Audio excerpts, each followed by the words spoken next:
தமிழ் உறவுகளுக்கு வணக்கம். இன்றைக்கி நம்ம எதை பற்றி பேச போகிறோம்னா, நம்ம ஆஸ்தான குருஜி டிவிகே ஜெயிக்க வச்சதுக்கப்புறம் இப்போ மறுபடியும் இங்கேருந்து வேறு தேசத்துக்கு போய் வெளிநாடுகளுக்கும் வேறு மாநிலங்களுக்கும் சட்ட உதவியும் தேர்தல் வியூக பொறுப்பாளராகவும் ஒர்க் பண்ணுறக்காண்டி இங்கேருந்து கிளம்பிட்டார்.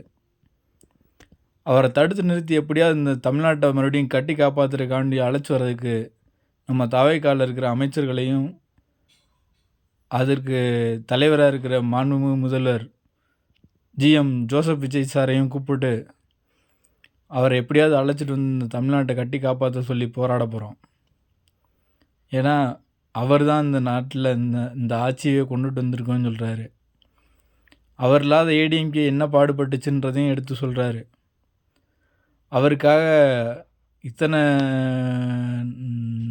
நல்லது செஞ்சு கொடுத்த இந்த எம்எல்ஏக்கள், மாண்புமிகு அமைச்சர்கள், இந்த முதல்வர் சிஎம் விஜய் சார், இவங்க எல்லாரும் அவரை கைவிட்டுட்டாங்களா, இல்லை எதனால் அவர் திடீர்னு இப்படி ஒரு முடிவெடுத்து இந்த நாட்டை விட்டே காலி பண்ணி போகணும்? தயவு செஞ்சு யாராவது கொஞ்சம் சிரத்தை எடுத்து இதை பாருங்கள். ஏன்னா நம்ம தமிழ்நாடே அவர் போனதுனால கண்ணை கட்டி விடப்பட்ட ஒரு புள்ளிமான் கூட்டம் மாதிரி அலக்களிக்கக்கூடாது. தயவு செஞ்சு அவரை நம்ம நாட்டுக்கு கூட்டிகிட்டு வந்துடுங்க. ஏன்னா அவர் இல்லாததுனால பாருங்கள், விஜய் சாரே ஒரு சில நேரத்தில் என்ன முடிவெடுக்கிறதுன்னு தெரியாமல் தேய்க்கிற மாதிரி நிற்கிறாரு.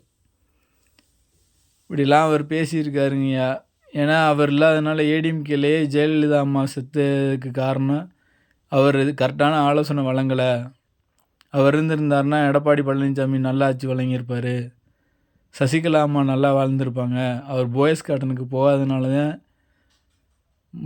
இரும்பு பெண்மணின்னு சொல்லி எதிரிகளாலே அழைக்கப்பட்ட டாக்டர் செல்வி ஜெயலலிதா அவங்க கோர்ட்டில் குற்றவாளின்னு அறிவிக்கப்பட்டதுலேருந்து அவர் இறந்தது எழுதி இவர் ஆலோசனை வழங்காதால நடந்து போச்சுன்னு சொல்லி சொல்கிறாருங்க. தயவு செஞ்சு கொஞ்சம் பாருங்கள். அவர் இதனால் இப்போ பாருங்கள், இப்போ செப்டம்பர் மாதம் போன வருஷம் தாவைக்கா எலெக்ஷனுக்கு அவண்டியாக நான் வந்தேன், ஜெயிக்க வச்சேன். இப்போ நான் வேறு நாடுகளுக்கு போய் அதிபர்களை செலக்ட் பண்ணுறக்காண்டி நான் இந்த நாட்டை விட்டு கிளம்புறேன்.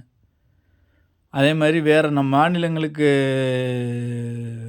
தேர்தல் வியூக பொறுப்பாளராகவும் ஒர்க் பண்ணுறக்காண்டி நான் இந்த மாநிலத்திலேருந்து கிளம்புறேன். நான் எக்காரணத்தை கொண்டு சென்னைக்குள்ளே வர்றதுக்கு இப்போதைக்கு வாய்ப்பு இல்லைன்னு சொல்லி சொல்கிற அளவுக்கு அவர் சொல்கிறாருங்க.